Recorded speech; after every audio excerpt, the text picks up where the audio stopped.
সাকিব আল হাসানকে দুর্নীতিগ্রস্ত বলে মানুষ, অথচ বাংলাদেশের ক্রিকেটের সর্বোচ্চ দুর্নীতির খবরটা মাত্রই প্রকাশিত হলো আমাদের সম্মানিত বোর্ড সভাপতি কাক্কু ফারুক আহমেদের নামে।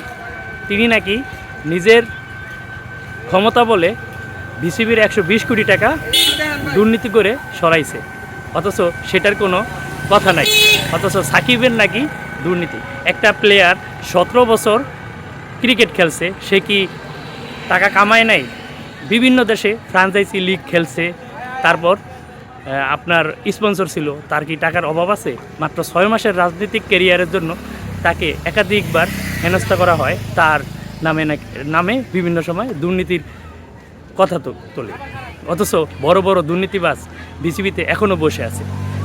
এক দুর্নীতিবাজ আকরাম খান, যে কিনা তার জেনারেটর ব্যবসা দিয়ে 1000 কোটি টাকা, 1000 কোটি না 100 কোটি টাকার দুর্নীতির খবর হয়েছিল, সেটারও কোনো খবর নাই। একমাত্র দুর্নীতিগ্রস্ত এই দেশে শুধু দুর্নীতিগ্রস্ত ছিল সাকিব আল হাসান, আর বাকি সবাই পিরাউলিয়া ফারুক আহমদ।